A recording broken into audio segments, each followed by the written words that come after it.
CGL 2025 की जो hardest shift थी 20 सितंबर शिफ्ट 3, उसका सॉल्यूशन हम करेंगे आज। और इसमें किस तरह से कौन से सवालों में किस तरह की हमें अप्रोच लगानी चाहिए ताकि हमारे जो एग्जाम है उसमें हम अच्छा से अच्छा परफॉर्म कर पाएं, कम से कम समय में हम अटेम्प्ट कर पाएं क्वेश्चंस को, उसकी बात करेंगे। तो बिना देर किए शुरू करते हैं। Question number 1।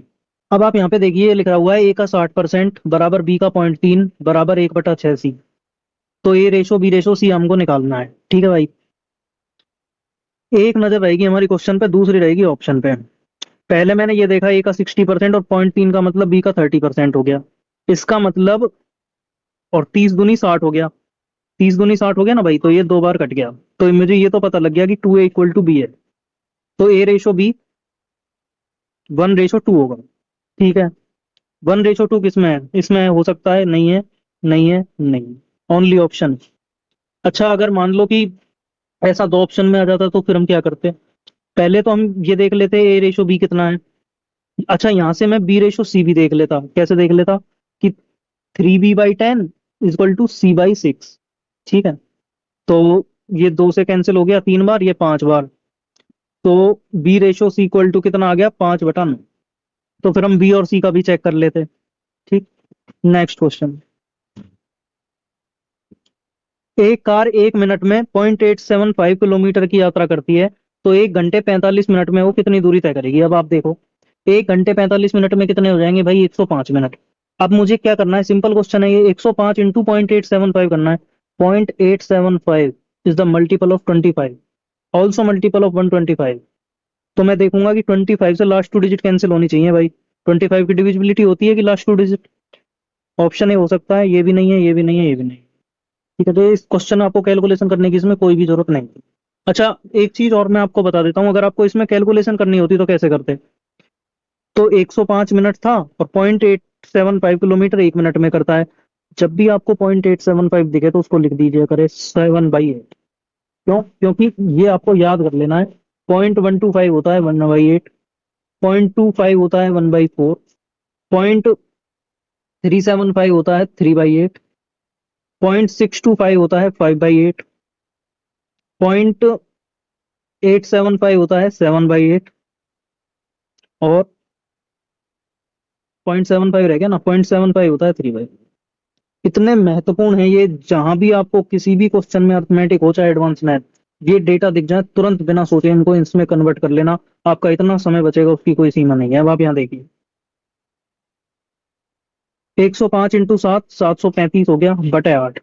अब मैं आपको डिवाइड करना बता रहा हूँ। 720 होता, 720 होता यहाँ पे, तो कितना आ जाता? 90। 15/8 हो रहे तो एक सही 7/8 आया। 7/8 का मतलब अभी मैंने आपको बताया 875 91.87। इतना ही टाइम लगना है। ठीक। Next question. इसको हमें सिंप्लीफाई करना है। 1/7 plus √2 plus 1/7 minus √2 minus this one. इन दोनों टर्म को देखो पहले। तो एलसीएम आएगा भाई 7 प्लस √2, 7 माइनस √2। और ये यहाँ पे दोनों ऐड हो जाएंगे। √2 से √2 कैंसिल हो गया तो ये 14 अपॉन और A² माइनस B²। 14/49 - 2, और ये भी ये लिखा हुआ है तो ये कैंसिल हो गया। तो आंसर क्या आ गया जी? ऑप्शन। मैं आपको यहाँ पे पेन चला के दिखा रहा हूँ। इस क्वेश्चन में हम पेन नहीं उठाएंगे। मैं नीचे मुझे दिख रहा है 49 - 2 और ऊपर दिख रहा है इन दोनों का सम, तो ये वाली टर्म और ये वाली टर्म इक्वल है, तो ये दोनों कैंसिल है। जीरो आंसर आएगा। ठीक है। नेक्स्ट। एक परिवार का भोजन, कपड़े और मनोरंजन पर व्यय का रेशो 2:4:4 है। तो 2 से सिंप्लीफाई कर लिया तो 1:2 है। आने वाले साल में भोजन की लागत में 10% गिरावट हो जाती है, कपड़ों की लागत में 5% वृद्धि हो जाती है, और मनोरंजन की लागत में 15% की गिरावट आ जाती है। तो आपसे पूछा है कि टोटल नेट चेंज कितना होगा। ठीक है भाई। इसमें हम क्या लगाते हैं? Weighted average. सबसे बेस्ट मेथड है इसका वेटेड एवरेज। तो ये देखिए -10 × 1 -10 प्लस 10 खत्म ही हो गया। -15 × 2 -30 बटे 2 और 2 4 और 1 5। तो -6 आया, मतलब 6% लॉस। ऑप्शन। नेक्स्ट। ए और बी ने क्रम से 1,20,000 और 1,60,000 रुपए का निवेश किया। ए 10 महीने रहा है और बी 7 महीने रहा है। यदि बी का हिस्सा इतना है तो टोटल प्रॉफिट हमसे इसने पूछा है। ठीक। इसने 10 महीने लगाया है, इसने 7 महीने लगाया है। देखो मन ही मन में कैसे करना है इसको, ये 4 जीरो ये कैंसिल हो गई, रेशो ही तो लूंगा भाई मैं। 4 तिया 12, 4 चौका 16, ये 10 महीने हैं और ये 7 महीने हैं, 30:28 आया। भाई यही तो होगा, 3:10 और 4 × 7, 2 से और कैंसिल हो गया तो 15:14 हो गया, 15:14। 15 और 14 को देखते ही समझ जाइए तो 29 है, 29 का मल्टीपल होगा और ये तो 14 से कट ही रहा है, ठीक है। तो 29 का मल्टीपल ये नहीं है, ये नहीं है, ये नहीं है, option A, only option A, this is the correct answer. पहली बात, यहाँ पे पहुंच के आपको टाइम वेस्ट नहीं करना है भाई कि 14 की वैल्यू 1 लाख उसकी 16,800, तो 29 की कितनी होगी, एक की कितनी होगी, नहीं करना भाई। अगर दिख जाए आपको 29 का मल्टीपल, हाँ अगर निकालना चाहते हो आप यूनिट डिजिट भी देख सकते थे। 16800, 16800 डिवाइड बाई 14 इंटू में 29। यहाँ मैं देखूंगा 9 8 72 2 आएगा और 2 जीरो तो आनी है और यहाँ 4 है। 4 को किससे मल्टीप्लाई करूं कि 2 आ जाए तो 8 होगा भाई, ठीक। दूसरी बात, कैंसिल आउट करना भी इनको इजी है, ये 1200 हो गया, 12 × 29 करना है अब आपको। 12 × 30 होता है 360, 360 माइनस 12, 348, 34,008। सारी बातें मैंने आपको बता दी हैं, ये भी बता दिया है कि एग्जाम में कैसे करना है। नेक्स्ट, जैसे ही आपके एग्जाम में आप दे रहे हो और उसमें स्क्रीन पे कंप्यूटर की भी एक क्वेश्चन आ जाए, आपको लग रहा है यार इसको पढ़ने में टाइम लगेगा, तुरंत स्किप करना है विदाउट सेकंड थॉट, ठीक है। अच्छा यहाँ पे तो मैं आपको सॉल्व करा रहा हूँ तो इसलिए बता देता हूँ ये, ठीक है। ए और बी ने एक खेत किराए पे लिया, ए 6 महीने के लिए 21 घोड़े, देखो यहाँ पे आपने लिख लिया ए, ये लिख लिया बी, ये 6 महीने के लिए 21 घोड़े और 2 महीने के लिए 15 गायें, ठीक है। बी 6 महीने के लिए 15 गाय, बी 6 महीने के लिए 15 गाय काउ, और 7.5 महीने के लिए 40 भेड़, मतलब सी। ये मामला है भाई। ये लास्ट लाइन क्या कह रही है, 3 घोड़े 5 गायों के बराबर भोजन खाते हैं और 6 गायें 10 भेड़ों के बराबर। तो देखो गाय यहाँ पे कॉमन है, मतलब मैं घोड़ों को भी गाय में बदल सकता हूँ और भेड़ों को भी गाय में बदल सकता हूँ। तो और गाय मैंने मान ली गाय खाती है 1 किलो, तो 3 घोड़े खाते हैं 5 किलो, ठीक है। और गाय मैंने मान लिया कि 1 किलो खाती है, तो 6 किलो खाते हैं 10 भेड़। ये बात है भाई। अच्छा, 21 घोड़े कितना खाएंगे, अगर 3 घोड़े 5 किलो खाते हैं तो 21 घोड़े कितना खाएंगे, 35 किलो। तो ये आ गया 35 × 6, इतना खर्चा देगा भाई ये। अच्छा, गाय तो छेड़ना ही नहीं है तो 15 × 2, ये हो गया, 1 किलो खा रही है गाय, तो ये आ गया। बी पे बात करेंगे तो 7.5, तो 6 महीने के लिए 15 गाय, तो 6 × 15 प्लस 7.5 महीने के लिए 40 सीप है, 40 सीप कितना खाएंगी, 24 किलो, तो 7.5 × 24, ठीक है। यहां से रेशो क्या आ गया, जो खर्चा उसको देना पड़ेगा, ये 210 हो गया और ये 30 हो गया, तो 240 रेशो 90, और ये 7.5 दूनी 15 × 12 180, तो 270। जीरो से जीरो कैंसिल आउट हो गया, 3 से काट लूंगा, 8:9, मतलब 8 रुपया ए देता है, तो बी कितना देता है 9, तो ए कितना भाग दे रहा है ये पूछता है, तो 8/17 ऑप्शन। नेक्स्ट, दो व्यक्ति ए और बी एक चारागाह किराए पर लेते हैं। ए 3 महीने की अवधि के लिए 16 गाय, 4 महीने के लिए 20 भेड़, बी 6 महीने के लिए 30 भेड़ और 4 गायें 8 भेड़ों के बराबर हैं, तो किराए में ए का हिस्सा। सेम क्वेश्चन है, बस डेटा अलग है। चलो इसको भी समझ लेते हैं। ए 3 महीने की अवधि के लिए 16 गाय, ए है और ये बी है। ये 3 महीने के लिए 16 गाय और 4 महीने के लिए 20 भेड़, 4 महीने के लिए 20 भेड़। बी क्या करता है, 6 महीने के लिए 30 भेड़ और 4 गायें 8 भेड़ों के बराबर है। 4 गाय 8 भेड़ों के बराबर है, मतलब एक गाय 2 भेड़ों के बराबर है भाई, एक गाय 2 भेड़ों के बराबर। इसका मतलब, इसका मतलब यह है कि अगर मैं मान लूं कि सीप 1 किलो खाती है भेड़, तो काऊ कितना खाती है, 2 किलो, ठीक है। तो यहाँ पे 2 लिखूंगा, सी की जगह 2 हो गया और एस की जगह 1 हो गया, ठीक। अब देखिए आप, सी की जगह 2 रखूं, 16 दूनी 32 या 96 और 80, 176 रेशो। सी की जगह 2, सी तो है ही नहीं है, एस की जगह 31 180, 4 से गया 44, 4 से गया 45, तो 44 रेशो अपॉन 44 और 45 कितना हो गया 89, ये क्या आ गया ए का हिस्सा किराए में, तो ऑप्शन। ठीक है, नेक्स्ट क्वेश्चन। छात्रों के 3 समूहों की औसत आय 18, 20 और 22 है, तीनों समूहों में 2, 3, 5 का रेशो है, तो कुल औसत आय क्या होगी? देखो भाई, ये 2 है, यहाँ 3 है, यहाँ 5।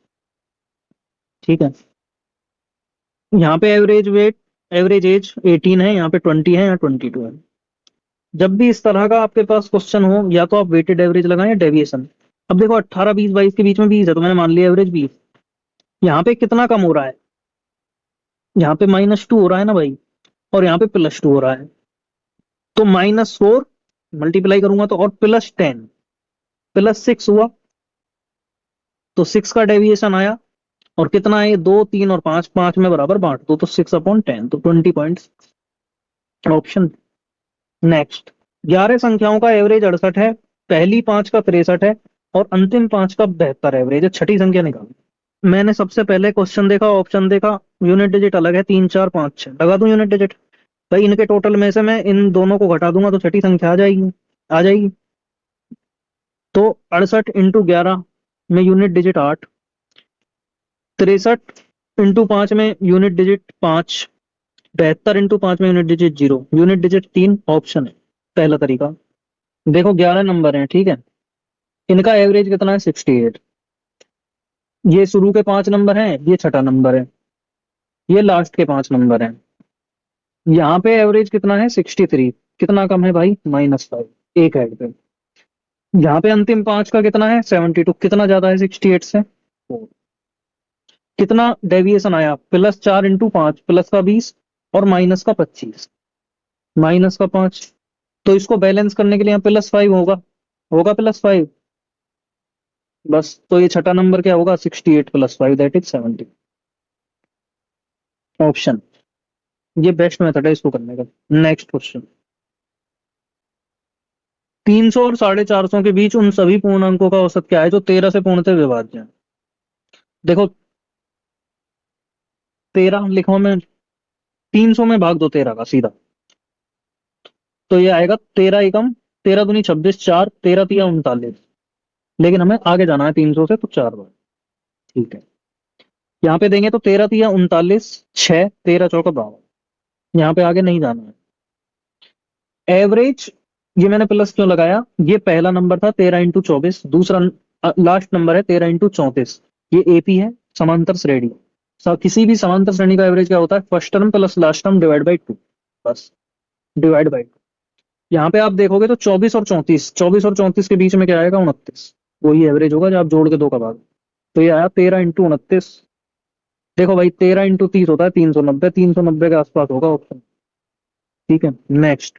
इसकी वैल्यू आपको निकालनी है, ठीक है, ये बिल्कुल इजी क्वेश्चन है। देखो 12.5% इसमें पेन नहीं चलाएंगे हम। 12.5% का मतलब 1/8, 560 का 1/8 कितना हो गया 70। 66 से ही 2/3% का मतलब 2/3, 240 दूनी 480/3, 160, 160 और 70, 230, ऑप्शन डी।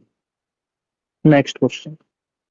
एक विक्रेता 500 रुपए प्रति शर्ट की दर से 2% कमीशन कमाता है और 150 रुपए प्रति टाई की दर से 12% कमीशन कमाता है। यदि वो हर दिन 3 शर्ट और 4 टाई बेचता है तो 30 दिनों में उसका कुल कमीशन कितना है?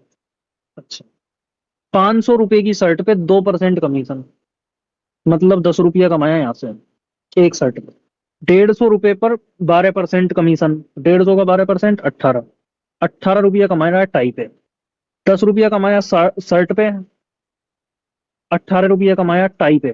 30 और 72, 102, एक दिन में 102 रुपये कमीशन कमाया, 30 दिन में पूछा है, तो लास्ट में 60 आएगा भाई, ऑप्शन सी, क्योंकि 3 दूनी 6। नेक्स्ट। एक फल विक्रेता लागत मूल्य पर 5% की हानि पर सेब बेचता है लेकिन वास्तविक वजन से 20% कम का उपयोग करता है। इसका मतलब पता है क्या है? वो ये कह रहा है कि भाई मैं तेरे को 100 किलो दे रहा हूँ, लेकिन वो दे कितना रहा है 80 किलो। उसको कितने का पड़ा? मतलब 80 किलो, अगर 100 किलो 100 रुपए का मानूं मैं, तो 80 किलो 80 रुपए का उसको पड़ा। उसके तो पैसे जेब से कितने खर्च हुए? 80। और कह रहा है कि 5% के लॉस पे दे रहा हूँ भाई तेरे को, मतलब 100 था वो, 100 किलो मान के चल रहा था वो, तो 95 पे वो दे रहा है। समझ गए? 80 से 95 में 15 का फायदा हुआ है, 15 का फायदा हुआ है 80 पे इंटू 100। 20 से 4 बार, 20 से 5 बार, 75/4। 75/4 से मैं देखते ही समझ जाता हूँ भाई, लास्ट में 0.75 आएगा, क्योंकि 75 को जब 4 से डिवाइड करेंगे तो रिमाइंडर आता है 3। और जब भी 4 से डिवाइड करने पे 3 रिमाइंडर आएगा, लास्ट 2 डिजिट 0.75। नेक्स्ट, 2200 रुपए में बेची गई वस्तु पर हुआ लाभ 1800 में बेचने पर हानि के बराबर है। मतलब मैं 2200 में बेचा वो आइटम, और वही आइटम मैं अगर 1800 में बेचूं तो मेरा प्रॉफिट और लॉस सेम हो रहा है। इसका मतलब वो जो सीपी है वो इनके बीच में है, तो इनका एवरेज कितना है 2000। ये आ गया सीपी। 2000 का आइटम ये 2050 में बेचता है, तो 50 रुपये का प्रॉफिट हुआ 2000 पे। तो 50 2000 का कितना परसेंट है भाई, 1/40 है ना, तो 2.5%, तो 2.5% प्रॉफिट, ऑप्शन।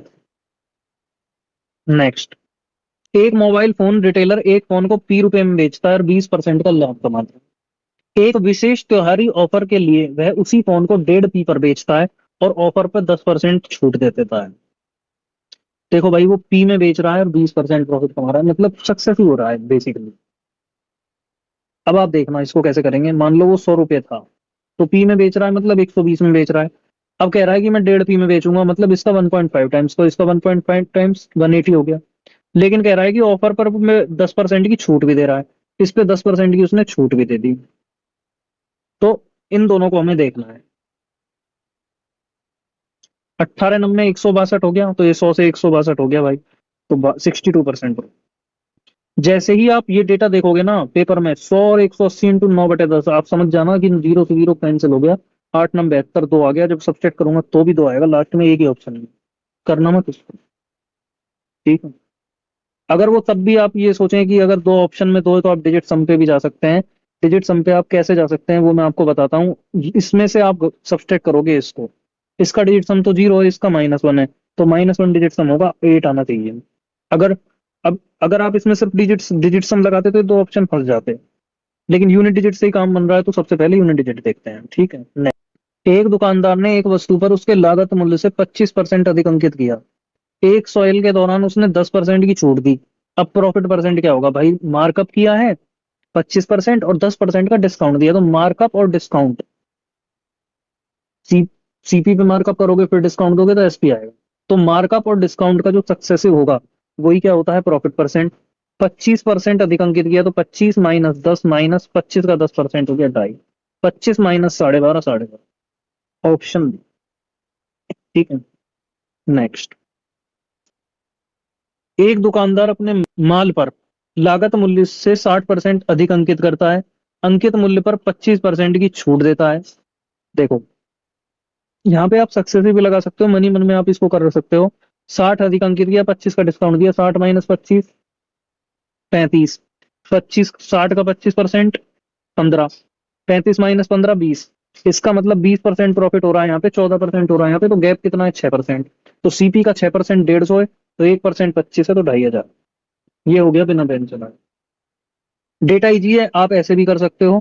भाई 100 का माल था, 60% अधिक अंकित किया तो 160 हो गया, 25% का डिस्काउंट दिया तो इसका 3/4 हो गया, 40 दिया 120 हो गया। तो यहाँ से 20 रुपये का फायदा हुआ। 14% कमाता तो 14 का फायदा होता। इसने बोला है कि नहीं भाई, अब 150 रुपये नगद की उसने छूट दे दी। छूट दे दी तो गैप कितना है यहाँ पे, छह छह की छूट दे दी, इसका मतलब इसने। तो 6 की छूट की वैल्यू कितनी है 150। 6 की वैल्यू कितनी है 150, तो 100 की कितनी आ गई, ठीक है। नेक्स्ट, 45 रुपए किलोग्राम वाली चीनी के लगभग कितने किलो को 32 किलो वाली 25 किलो चीनी के साथ मिलाया जाता है। मिश्रण को 43.7 पे बेचने पे 15% का मुनाफा हो, ठीक है। 15% प्रॉफिट मतलब 20 से 23, तो 23 की वैल्यू ये है तो 20 की निकल जाएगी भाई, निकल जाएगी, मतलब दोनों को मिलाएं तो सीपी कितना आएगा, बेसिकली हम ये निकाल रहे हैं। 23 से काटूंगा एक बार और 23 से काटूंगा 9 बार, ये आ गया 38। 45 रुपए प्रति किलो और 32 रुपए प्रति किलो को मिलाने पर 48 रुपए प्रति किलो का माल बना। तो एलिगेशन लग जाएगा 45 32 और यहाँ 38, तो ये 6 आ गया भाई और ये 7 आ गया। 7 की वैल्यू क्वेश्चन में कितनी दी है 25 किलो, 6 की निकालनी है, 6 की निकालनी है ना, तो 25/7 इंटू 6, 150/7। 22 सत्ते 154 होता है, 21 सत्ते 147, तो 21 किलो। नेक्स्ट, एक लंबवृत्तीय शंकु की त्रिज्या 7 सेंटीमीटर और ऊंचाई 24 सेंटीमीटर है। 7 सेंटीमीटर शंकु की त्रिज्या है और 24 सेंटीमीटर हाइट है, तो ट्रिपलेट होता है 7 24 25, तो 25। नेक्स्ट, ए ने बी को 2 साल की अवधि के लिए 5,000 रुपए और सी को 4 साल की अवधि के लिए 3,000 रुपए समान साधारण ब्याज दर पर उधार दी। कुल मिलाकर उसे दोनों उधारकर्ताओं से ब्याज के रूप में 2,200 रुपए मिलते हैं। ये तो प्रतिवर्ष ब्याज की दर क्या है, मैं मान लेता हूँ भाई 1% रेट। अगर 1% रेट थी तो 2 साल में 5,000 रुपए पे कितना ब्याज बनेगा, कितना बनेगा, 100 रुपये। और 4 साल में 3,000 रुपये कितना बनेगा, 120। तो 220 बना, बन कितना रहा है, 2,200। तो 1% नहीं थी भाई रेट, 10% थी, 10 टाइम्स हो गया ना ऑप्शन। वैसे करना चाहते हो तो देखो, 5,000 का 2 R%, 100 R प्लस 3 चौके 12,000 का R%, 120 R बराबर 22। तो 220 R बराबर 2,200, तो यहाँ से R कितना आ गया, 10। यही पूछा है हमसे। नेक्स्ट,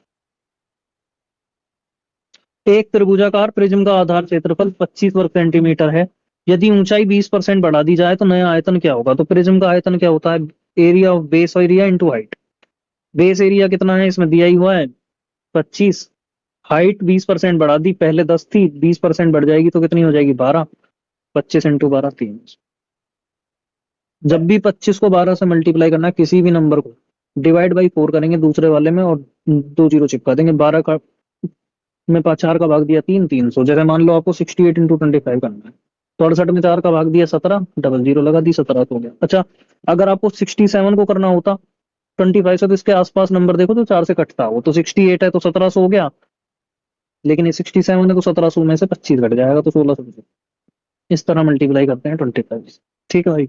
नेक्स्ट क्वेश्चन, एक वृत्ताकार डिस्क की त्रिज्या 10% कम हो जाती है तो उसके क्षेत्रफल में कितने परसेंट की कमी होगी। तो वृत्त का क्षेत्रफल क्या होता है भाई, पाई आर स्क्वायर। वृत्त का क्षेत्रफल क्या होता है, पाई आर स्क्वायर। मतलब वो आर स्क्वायर के प्रोपोर्शनल होता है, मतलब आर इंटू आर के। तो 10% कम हो रही है तो सक्सेसिव ही हो गया भाई, एक बार 10% कम हुई रेडियस, रेडियस 10% कम हुई तो इंटू 9/10 इंटू 9/10, या तो ऐसे समझ लो या आप ऐसे समझ लो, 10 + 10 -10 का 10, तो 20 - 1 19%, 19% कम हो जाएगी एरिया। Option B. नेक्स्ट, एक बिल्डर के पास 200 मीटर बाड़ लगाने वाला तार है। वह इस तार का उपयोग एक गोलाकार बगीचे या वर्गाकार बगीचे को घेरने के लिए कर सकता है।